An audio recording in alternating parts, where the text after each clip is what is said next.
사도행전 27장 13절에서 26절까지 말씀 한 절씩 교독합니다.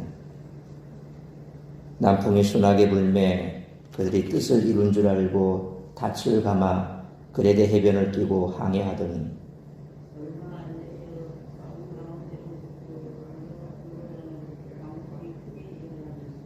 배가 밀려 바람을 맞추어 갈 수 없어 가는 대로 두고 쫓겨가다가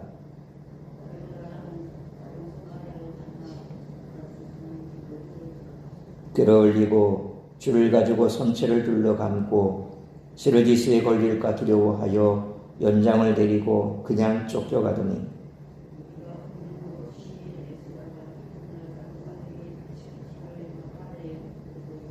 사흘째 되는 날에 배의 기구를 그들의 손으로 내버리라.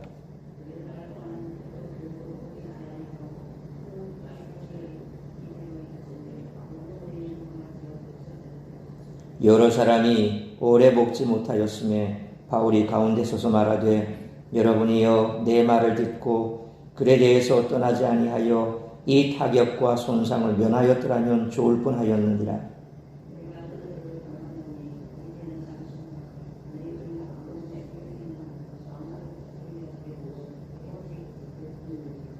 내가 속한 바 곧 내가 섬기는 하나님의 사자가 어젯밤에 내 곁에 서서 말하되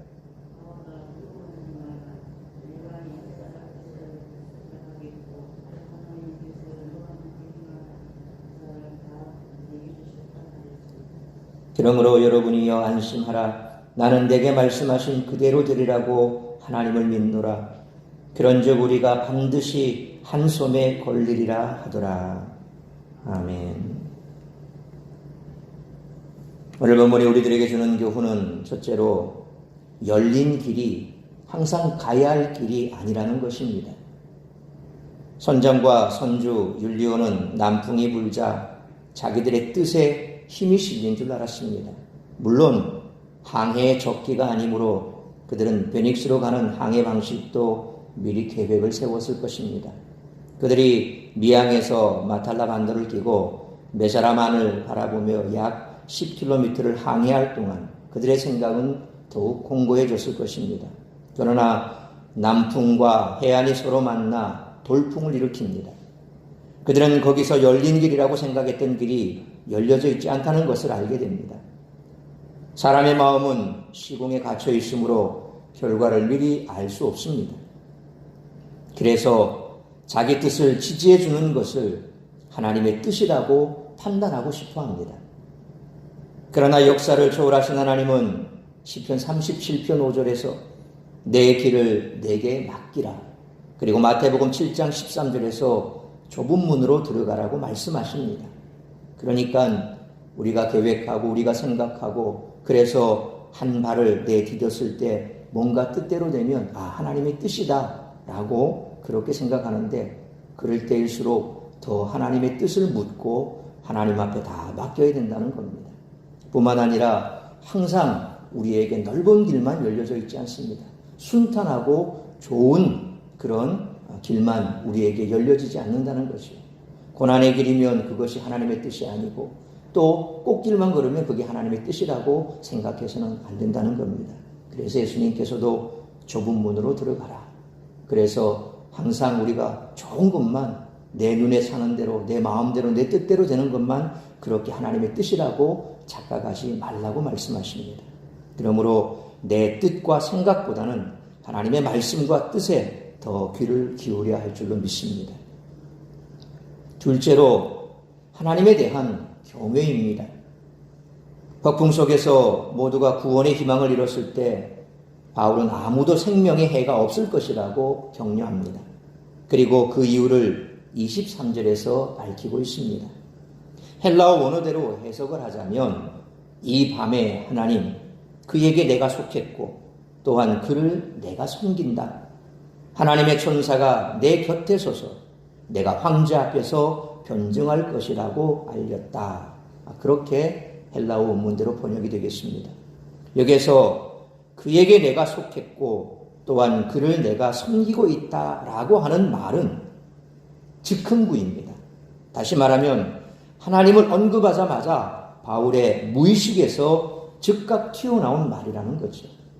우리가 생각을 하는, 사유하는 동물이기 때문에 항상 우리 머릿속에는 뭔가 생각이 가득합니다. 또 어떤 상황에 맞닥뜨렸을 때 그 상황 이전에 뭔가 많은 생각을 하게 되면 그 상황 속에서 나도 모르게 툭 하고 튀어나오는 말이 있죠.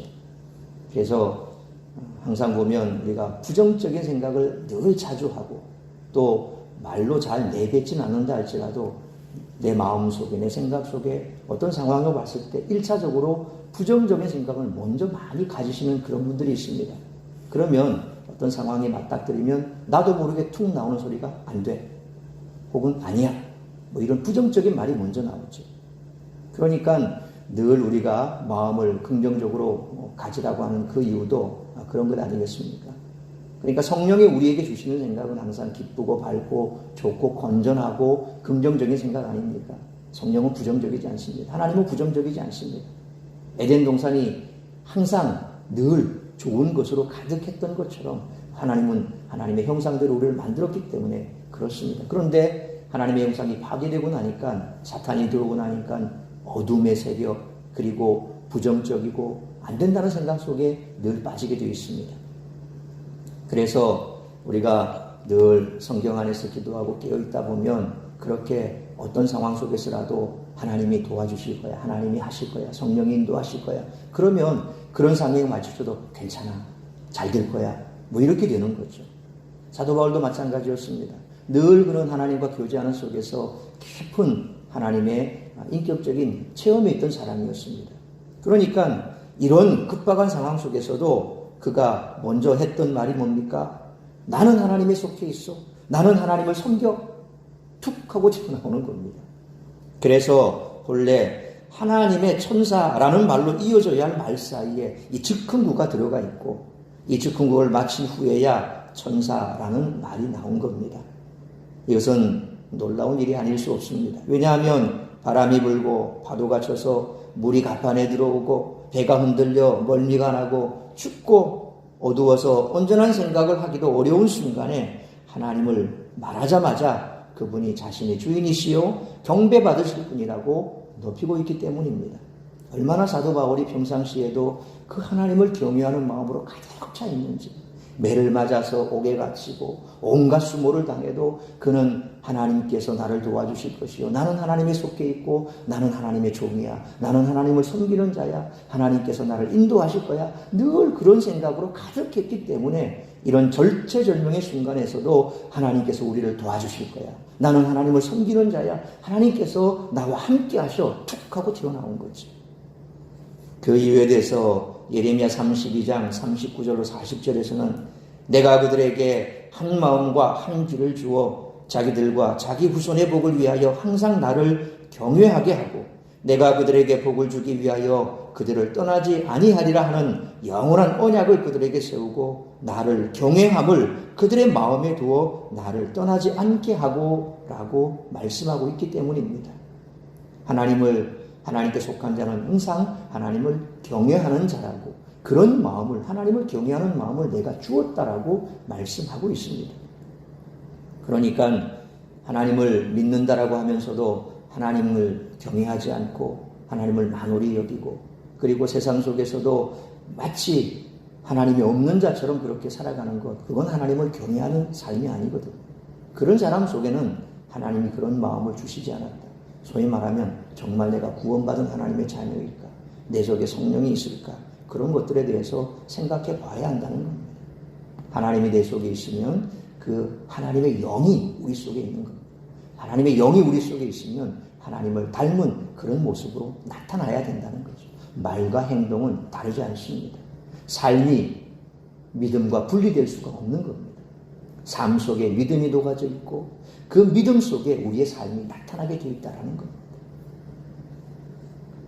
미결수의 신분으로 로마 군인들에게 붙잡혀 로마로 가는 바울은 당시 로마의 군사력 아래 사로잡혀 있었던 유대인들의 처지와 비슷했습니다.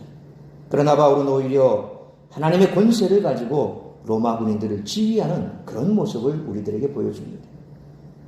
우리는 바울의 모습을 보며 하나님이 자기 백성을 통해 세상을 어떻게 다스리시는가를 깨달을 수 있습니다. 따라서는 본문의 말씀을 통해서 우리들이 깨달아야 할 것은 첫째로 13절로 20절 말씀처럼 세상의 지혜에는 한계가 있다는 것입니다.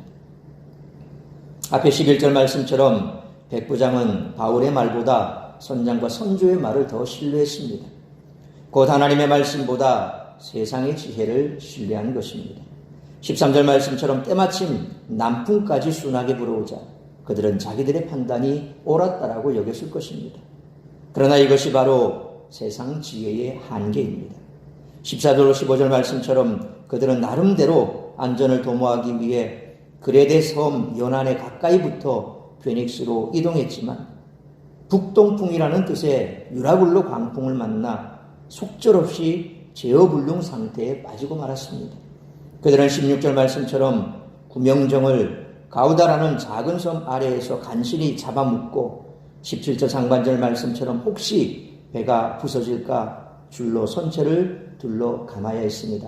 그러니까 배는 항상 그 배 안에 또 작은 배를 이렇게 준비해서 그게 바로 구명정 아닙니까? 위급한 상황에 대해서 자신들이 타고 가는 큰 배가 어떤 위급한 상황을 만나면 그 배를 버리고 그 작은 구명정으로 올라타서 목숨을 구해야 되는 겁니다. 바로 그런 상황이죠. 그래서 그들이 유라굴로 광풍을 맞자 가우다라고 하는 그 섬 근처에 왔을 때에 그들은 그 구명정을 배에다가 결박을 시켜서 구명정이 부서지거나 혹은 유실되지 않도록 그렇게 묶었다라는 그런 얘기입니다. 그런데 17절 하반절로 19절 말씀처럼 선원들이 가장 두려워했던 것은 다름 아닌 스르디스라고 하는 모래톱에 배가 걸리는 것이었기에 배를 가볍게 하기 위해 처음에는 배의 연장을 버리고 이튿날에는 배의 화물을 바다에 던졌습니다.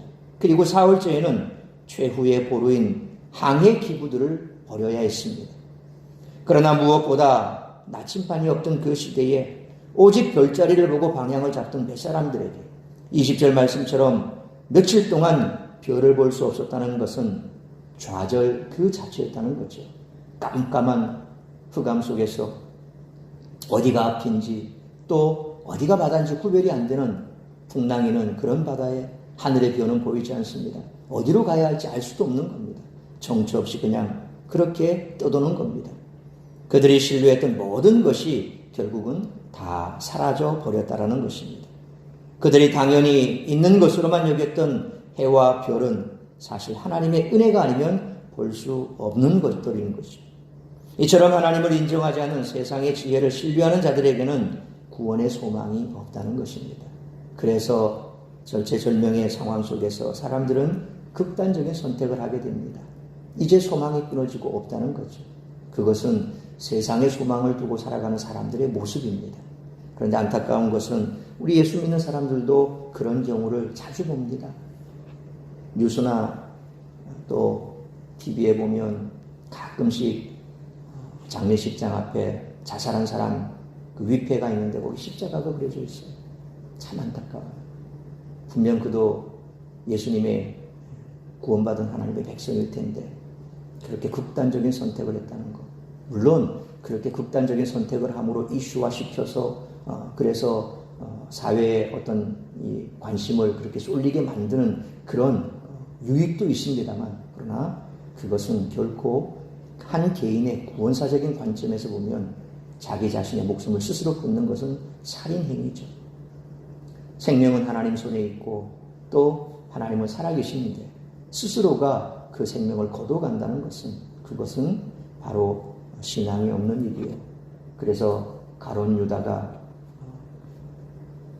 예수님을 은삼실에 판 그 죄책감에 시달리다 결국 목매어 죽어버리지 않습니까? 그래서 자살을 하면 구원을 받을 수 있나 없나 뭐 이런 문제를 가지고 뭐 갑론을박 얘기들이 많습니다. 그러나 대다수 우리 정통 교단에서는 자살은 구원의 길이 없다. 왜? 하나님께서 구원할 수 있는 길을 스스로가 막아버린 겁니다. 회개하면 다시 구원해 주시는데 이게 성경에 말씀하는 게 그거 아닙니까? 한편의 강도가 죽는 그 순간까지 죄를 저지르다가 결국 십자가형에 예수님과 똑같이 사형 이슬로 사라질 그 판에 한켠의 강도가 예수님께 자신의 생명을 구원해달라고, 당신이 있는 그곳에 나도 있게 해달라고 그렇게 간구했을 때 예수님께서 그를 구원해 주지 않습니까? 그런 거거든요. 생명이, 호흡이 있을 때 구원받을 길이 생기는 겁니다. 그런데 그가 어떤 상황에 있었건 스스로 자신의 목숨을 버린다는 것은 그건 회개할 기회도 구원받을 기회도 스스로 막아버리는 거죠. 결국 구원이 없어진다. 물론 나중에 천국 가봐야 할 수 있겠습니다만, 그래서 우리 예수 믿는 사람도 그런 의미에서 결국 어떤 상황에서도 하나님께서 우리를 구원해 주실 것이니까, 그게 아니면 하나님이 생명을 취해가실 것이요, 그래서 이 땅에 고생해서 벗어나서 이제 영원히 그런 고난이 없는 곳으로 데려가실 텐데, 그런데 스스로 그와 같은 일을 저지르는 것은 결국 죄악이다. 그래서 어떤 상황 속에서도 세상은 소망이 없으면 그렇게 극단으로 치닫지만 우리는 그것을 하지 말아야 하는 거죠. 그러므로 세상의 지혜에는 한계가 있다는 것을 확실히 알고 항상 하나님의 말씀을 기준으로 성령님의 인도함을 받고 살아가는 우리 모두가 되시기를 축원합니다. 두 번째로 21절로 26절 말씀처럼 하나님께서 우리를 다스리는 자로 세우시고 능력을 주신다는 것입니다. 이 배에서 가장 지위가 낮은 사람은 바로 바울이었습니다. 미결수이기는 했지만 재판을 위해 로마로 압송당하는 피고인 신분이었기 때문입니다. 죄수 신분이죠. 그러나 모두가 며칠을 먹지도 마시지도 못한 좌절과 공포의 순간에 바울은 처음으로 자신이 이 항해를 만류했던 것을 환기시킵니다. 이는 자기 말을 듣지 않았던 백부장을 탓하기 위한 것이 아니라 21절 말씀처럼 앞으로 자신이 할 말의 신빙성을 높이기 위한 것이었습니다.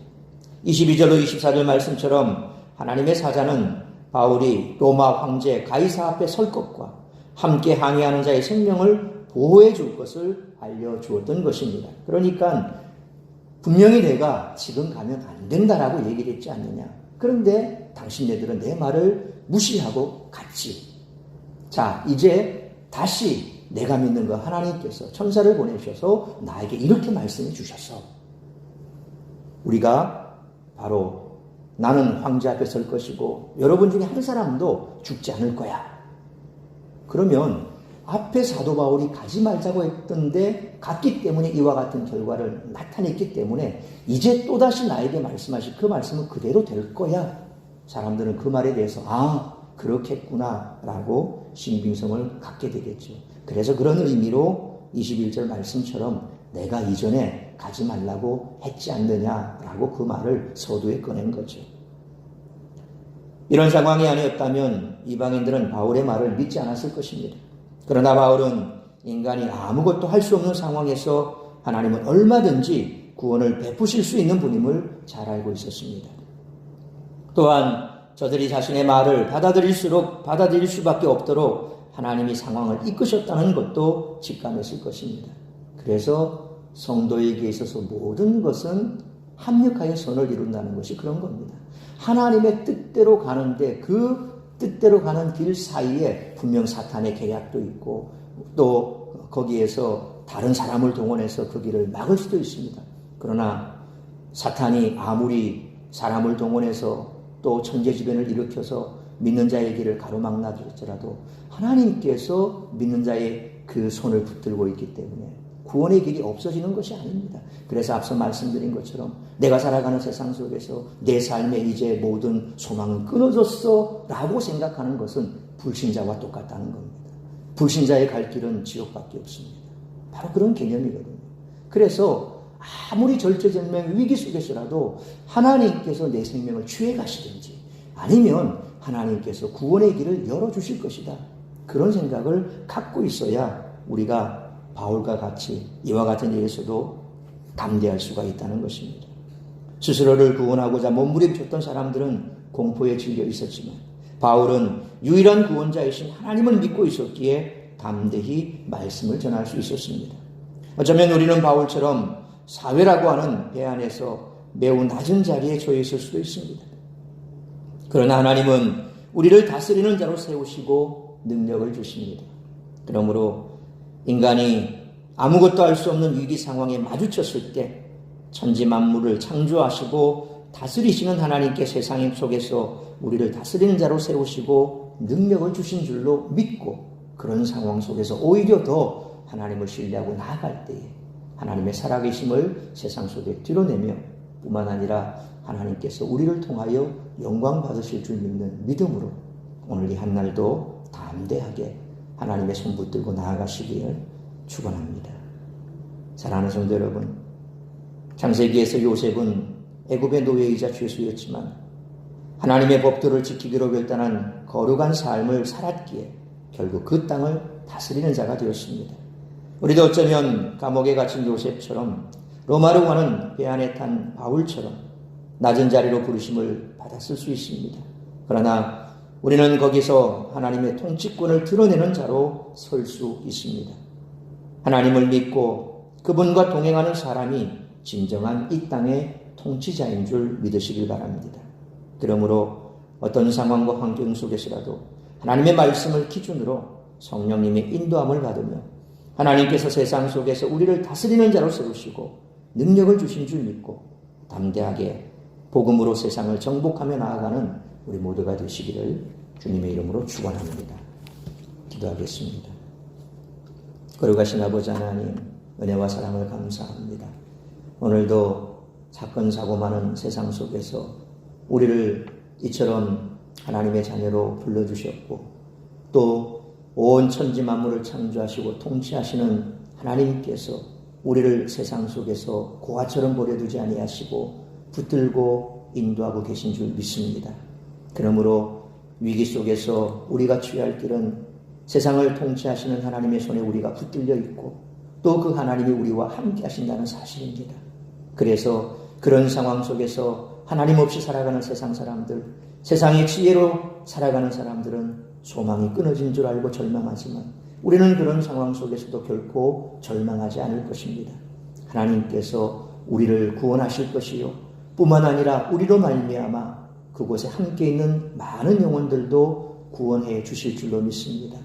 바울과 같은 그런 믿음으로 오늘 이 땅을 살아가게 하여 주옵시고 힘들고 어려운 삶의 현장 속에서라도 나와 하나님은 하나라고 하는 사실, 하나님께서 나를 불러주셨고 또 이 땅 가운데서 나를 세상의 통치자로 세우셨으니 내가 사회에서 어떤 지위를 갖고 있든 내 환경이 어떠하든 그것과 상관없이 하나님은 우리를 통하여 세상을 통치한다는 사실을 믿고 복음으로 세상을 정복하는 우리 모든 성도들의 삶이 될 수 있도록 은혜 베풀어 주옵소서. 오늘 이 한날도 나를 통하여 이루고자 하는 주의 뜻만 이루어드리는 복된 한날의 삶이 될 수 있기를 간절히 빌고 소원하오며 이 모든 말씀 우리 주 예수 그리스도 이름으로 기도하옵나이다. 아멘.